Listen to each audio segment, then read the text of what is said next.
அம்மம்மா, அத்தைங்க 2 பேரும் உங்ககிட்ட ஏதோ சொல்லணும்னு வந்திருக்காங்க. அதான் சொல்ல வேண்டியதெல்லாம் சொல்லிட்டீங்களே. இன்னும் மிச்ச மீதி ஏதாவது இருக்கா?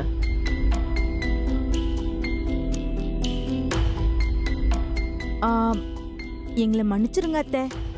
மாப்பிள்ளை ஏதோ கேட்க சொன்னாரு, அந்த வேகத்துல வந்து கேட்டுட்டேன்.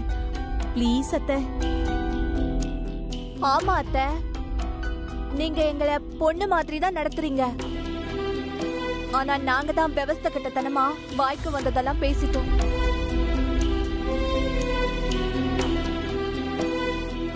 தப்ப உணர்ந்து மன்னிப்பு கேக்குறோம். எங்களை உங்க பொண்ணுங்க மாதிரி நினைச்சு மன்னிச்சிடுங்க அத்தை.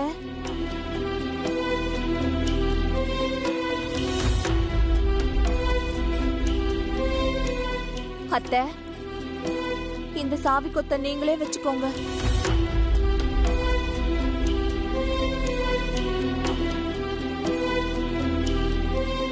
ஆமா அத்தை, நீங்களே வச்சுக்கோங்க. மன்னிப்பு கேட்கிற அளவுக்கு நீங்க ஒன்றும் பெரிய தப்பு பண்ணல. நியாயப்படி நானே உங்களை கூப்பிட்டு கொடுத்துருக்கணும். ச்சே, பத்மா கல்யாணம் முடியட்டும்னு நினைச்சேன். அதுக்குள்ள நீங்களே கேட்டுட்டீங்க. எனக்கும் வயசாயிடுச்சு. இனிமே இந்த குடும்பத்தை என்னால பாத்துக்க முடியாது. நீங்களே பொறுப்பெடுத்து முன்ன நின்று எல்லாம் பண்ணணும்.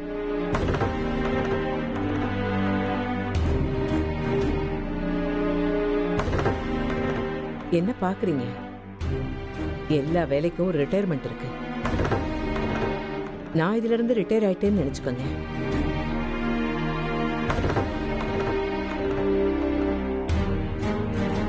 எல்லாருக்கும் ஒவ்வொரு காலகட்டத்துல அறிவு கண்ணை திறக்கும்னு சொல்லுவாங்க. எனக்கு இன்னைக்கு திறந்திருக்கு.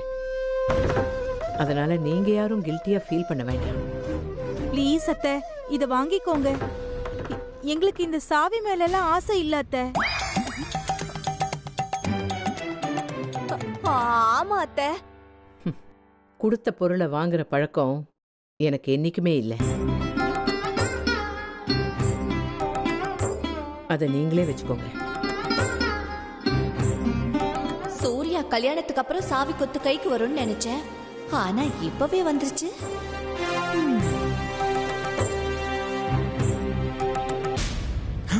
அப்பா, இன்னைக்கு தான் எங்க அண்ணி மனசுல இருக்கிறது அப்படியே சொல்லிருக்காங்க. ரொம்ப சந்தோஷமா இருக்கே. எல்லாரும் இப்ப வெளியே போங்க. நான் கொஞ்சம் தனியா இருக்கணும்னு நினைக்கிறேன்.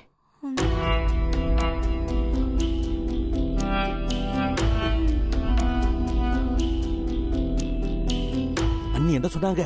மருமகளே, சாவி கொத்த யார வச்சுக்க சொன்னாங்க?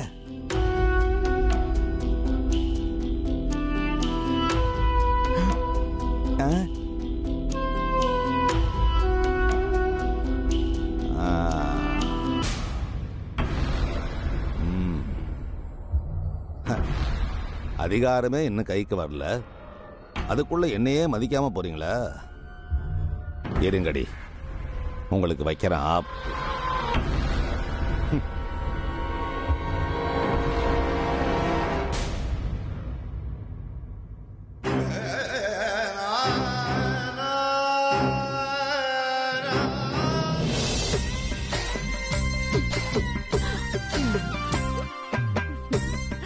ஏய், சாவி கொத்தோட எங்க போற? அத்தை என்ன சொன்னாங்க? என்ன சொன்னாங்க? நல்லா பொறுப்பா பாத்துக்கணும்னு சொன்னாங்கல்ல.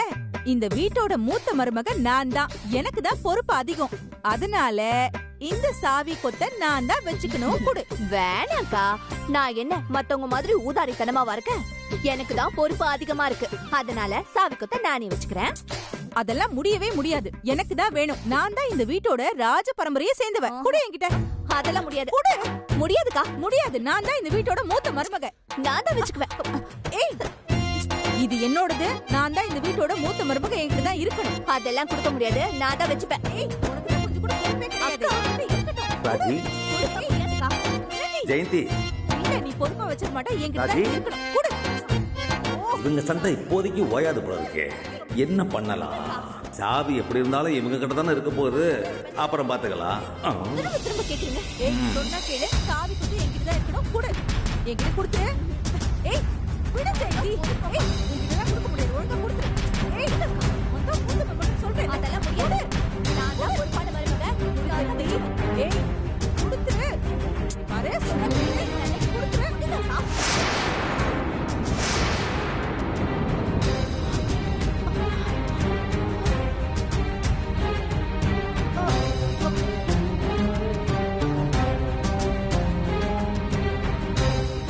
அம்மம்மா இருக்கிற வரைக்கும் இந்த சாவி கொத்து என்கிட்டயே இருக்கிறது தான் நல்லதுன்னு தாத்தா சொல்றாரு.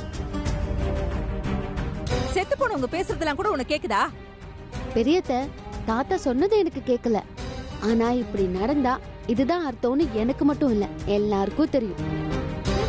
இந்த சூரிய வம்ச குடும்பத்தோட பெண்கள் எப்பவுமே பெரியவங்களுக்கு மதிப்பும் மரியாதையும் கொடுக்கறவங்க, குடும்ப கௌரவத்தை காப்பாத்துறவங்க.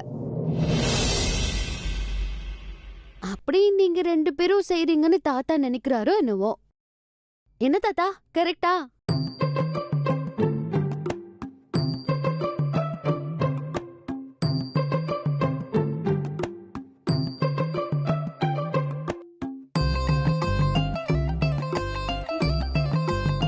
அக்கா, ஆ? நீங்க தானே இந்த வீட்டுக்கு பெரிய மருமக, அதனால சாவி கொத்த நீங்களே எடுத்துக்கோங்க. இல்ல தங்கச்சி, நீ தானே இந்த வீட்டோட சின்ன மருமக, நீயே எடுத்துக்கோ. இல்லக்கா, என்கிட்ட இருந்தா தொலைச்சிடுவேன். உங்களுக்கு தான் பொறுப்பு ஜாஸ்தியாச்சே, அதனால நீங்களே எடுத்துக்கோங்க. ஆஹா, இல்ல இல்ல, இந்த குடும்பத்து மேல அக்கறையும் பொறுப்பும் உனக்கு தான் ஜாஸ்தியா இருக்கு. நீயே இது எடுத்துக்கோ, சரியா? ஆஹா, நான் எடுத்துக்க மாட்டேன், நீங்களே எடுத்துக்கோங்க. இல்ல இல்ல, நீயே எடுத்துக்க. நீங்களே எடுத்துக்கோங்க. இல்ல ஜெயந்தி, இல்ல இல்லக்கா, எடுத்துக்கோமா. நீங்களே எடுத்துக்கோங்கக்கா.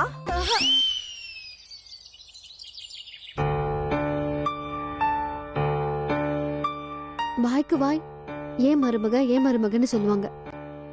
இன்னைக்கு ஏன் சின்னத்தா அப்படி சொன்னாங்க? நான் இந்த வீட்ல ஒரு ஆள் இல்லையா?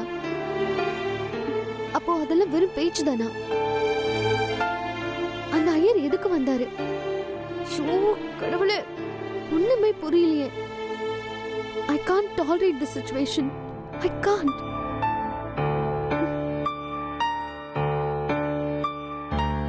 என்ன அமெரிக்கன் பேபி?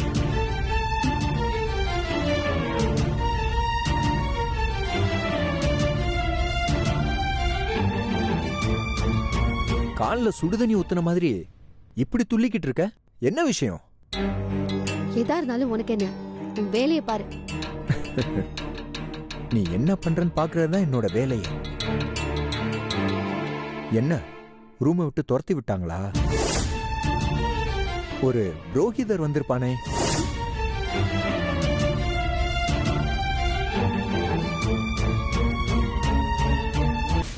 என்னடா அவன் நடக்கிறது எல்லாத்தையும் சொல்றானேன்னு பாக்குறியா?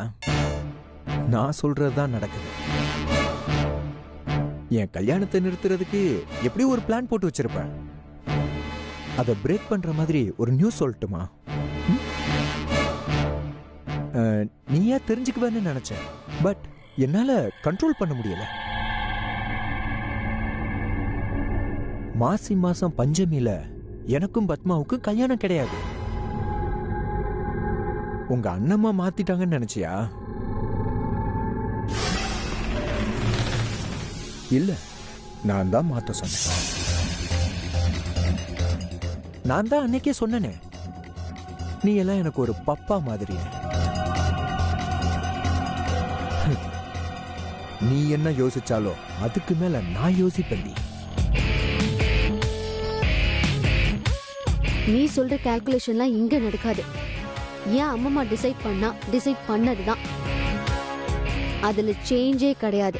உங்க அண்ணம்மாவோட சட்டம் ரூல்ஸ் இதெல்லாம் என்கிட்ட வேலைக்காக.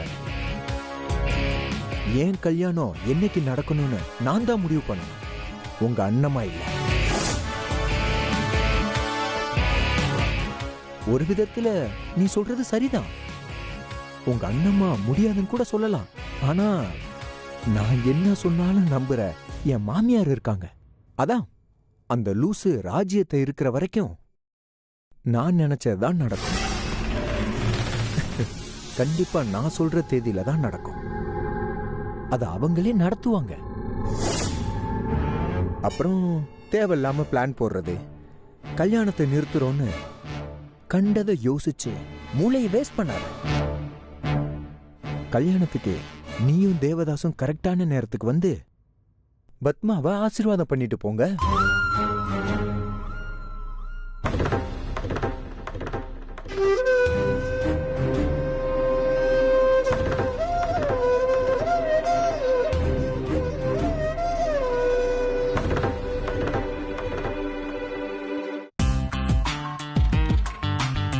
இந்தாங்க லீலா. என்னம்மா கேட்காமலே பீட்சா பர்கர்லாம் வாங்கி தர? இனிமே இப்படிதான். உனக்கு என்னெல்லாம் பிடிக்குமோ அதெல்லாம் சாப்பிடலாம். உன்னை யாரும் எதுவும் சொல்ல மாட்டாங்க. ஏன் இதுக்கு முன்னாடி யார் என்ன சொன்னாங்க? உங்ககிட்ட எல்லாத்தையும் இப்பவே சொல்லணுமா? வாயை முட்டுட்டு சாப்பிடுங்க. இத பாரு, எனக்கு இதெல்லாம் வேணாம். தோசை இருந்தா எடுத்துட்டு வா. ஆஹா, உங்க அம்மா எல்லாம் எதுவும் சொல்ல மாட்டாங்க. சாப்பிடுங்க. நான் சாப்பிடுறதுக்கு எங்க அம்மா என்ன சொல்ல போறாங்க? ஆமா, அம்மா ஏன் வரல? வருவாங்க, நீங்க முதல்ல சாப்பிடுங்க. நாம ஒன்னும் மத்தவங்க மாதிரி அர்த்தராத்திரியில கொடை பிடிக்கிறவங்க கிடையாது. எப்பவும் ஒரே மாதிரி தான் இருப்போம். நீங்க இட்லி தோசையை சாப்பிடுங்க. ராஜி, சாப்பிடுற நேரத்துல எதுக்கு சம்பந்தம் இல்லாம எதோ பேசிட்டு இருக்க? எல்லாம் புரிய வேண்டியவங்களுக்கு புரியும். தம்பி, என்னாச்சு உங்க 2 பேருக்கும்? ஏதோ ஒரு மாதிரி பேசிட்டு இருக்காங்க. எனக்கும் அதானே தெரியல, என்னன்னு சொல்ல மாட்டேங்கிறாங்க. நீங்க சாப்பிடுங்க. சாப்பிடு. வாங்க மாப்ள, வந்து உட்கார்ந்து சாப்பிடுங்க.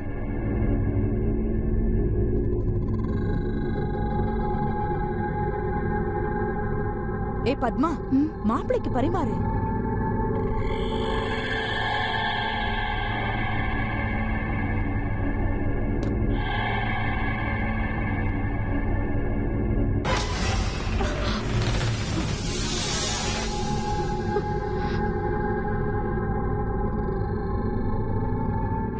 கிராமத்துல என்ன சாப்பிட கூட விடாம உன் காதலனோட சேர்ந்து கூத்தடிச்சல, அதுக்கு தான்.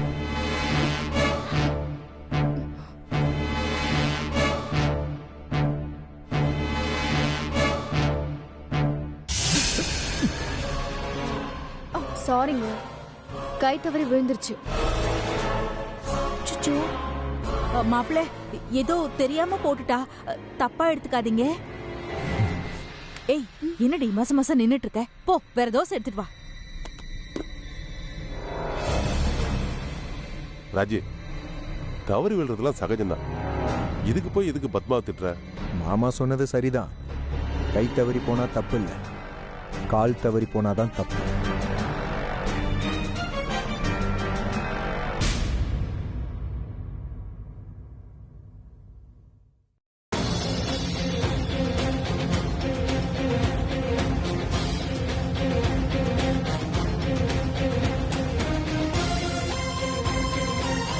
அம்மா, அண்ணம்மா எங்க?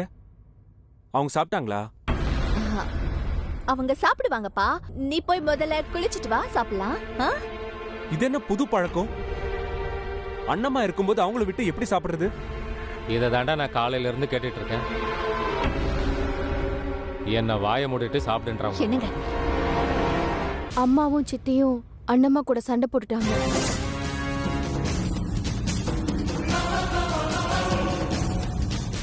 அவங்க மனசொடைஞ்சு போயிட்டாங்க.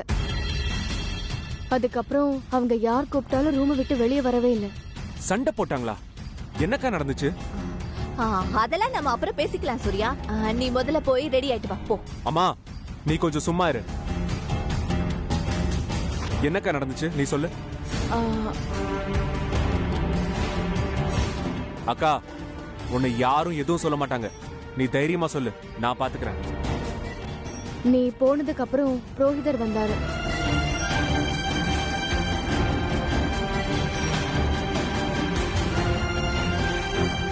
பொண்ணு பெத்தவங்க நாம தான் கொஞ்சம் அட்ஜஸ்ட் பண்ணி போகணும். எல்லாத்துக்கும் இப்படி முறுக்கிட்டு நின்னா எப்படி அத்த?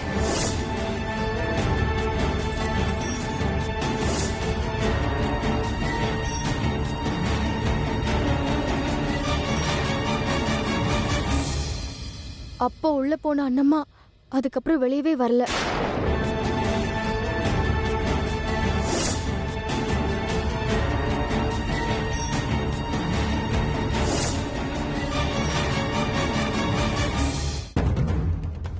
இவ்ளோ நடந்திருக்கு, நீங்க எதுவும் கேட்க மாட்டீங்களா? எங்களுக்கு ஒண்ணும் தெரியாது சூர்யா, நாங்க 2 பேரும் இப்பதான் வந்தோம். நானும் வந்ததுல இருந்து கேட்டுக்கிட்டு இருக்கேன்டா. ஒரு வார்த்தை இவ வாய் திறக்கல. நாங்களே எங்க அம்மா ஒரு வார்த்தை எதிர்த்து இது வரைக்கும் பேசினதில்ல.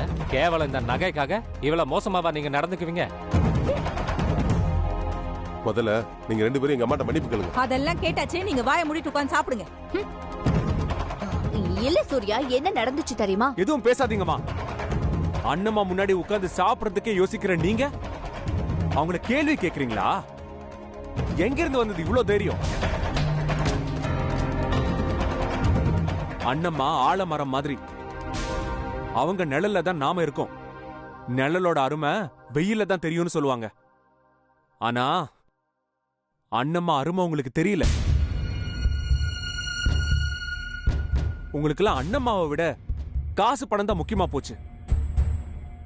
அவங்க இந்த குடும்பத்துக்காக இந்த வயசுல எவ்வளவு கஷ்டப்படுறாங்க. அவங்கள போய் வயசு ஆக ஆக புத்தி ஏறும்னு சொல்லுவாங்க. ஆனா உங்களுக்கு மட்டமா போயிட்டு இருக்கு. உங்களெல்லாம் திருத்தவே முடியாது.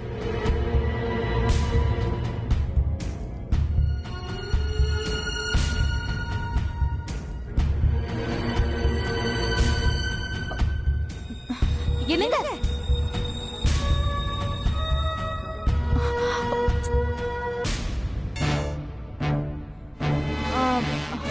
மாப்ள, இந்த வீட்ல இதெல்லாம் அடிக்கடி நடந்துட்டு இருக்கிறது தான்.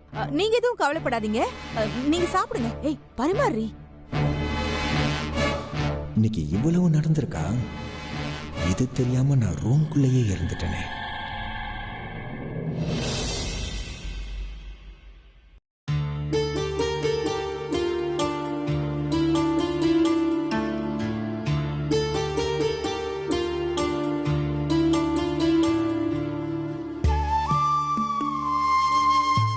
அண்ணம்மா வாப்பா, உட்காரு. உட்காரு சூர்யா.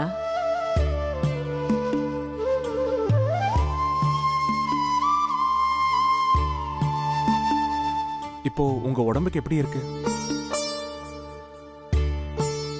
எனக்கு என்னப்பா குறைச்சல்? எல்லா கவலையும் மனசு விட்டு போய் இப்பதான் நிம்மதியா இருக்கேன். இப்பதான் நான் விஷயத்த கேள்விப்பட்டேன். ரொம்ப கஷ்டமா இருக்கு அண்ணம்மா. இவங்கெல்லாம் எப்பதான் திருந்த போறாங்கன்னு தெரியலையே.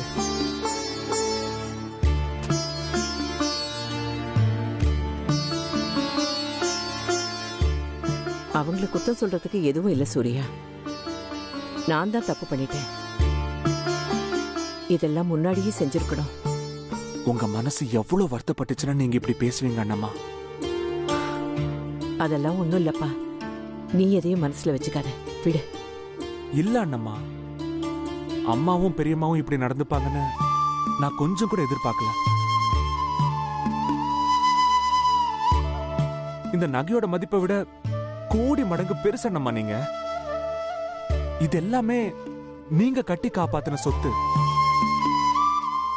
உன்னை 10 ஆக்கி 100 மடங்கு பெருசாக்கி வளர வச்சிருக்கீங்க. அதெல்லாம் இவங்களுக்கு எங்க புரிய போகுது? புரியாமலேயே போய் தொலைட்டும், விடுங்க. ஆனா இந்த மோகன் கல்யாணத்தை சீக்கிரமா நடத்தணுங்கிறதுக்காக அவன் பேச்ச கேட்டுக்கிட்டு உங்ககிட்ட போய் இதெல்லாம். அது மட்டும்தான்ப்பா என் மனசுக்கு ரொம்ப கஷ்டமா இருக்கு. பத்மா இந்த வீட்டு மகாலட்சுமி, என் பேத்தி, என் பேர குழந்தைங்க தான் எனக்கு எல்லாமே.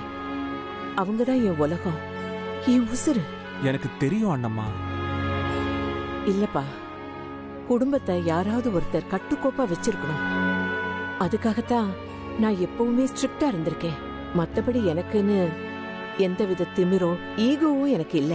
ஐயோ, என்ன அண்ணம்மா நீங்க ஏன் இப்படி எல்லாம் பேசிட்டு இருக்கீங்க? இல்ல சூர்யா, இவங்க யாருக்குமே ஒண்ணு புரியல. பத்மாவுக்கு இத்தனை நாளா கல்யாணம் ஆகலங்கிறதுல எனக்கு மட்டும் வருத்தம் இல்லையா என்ன?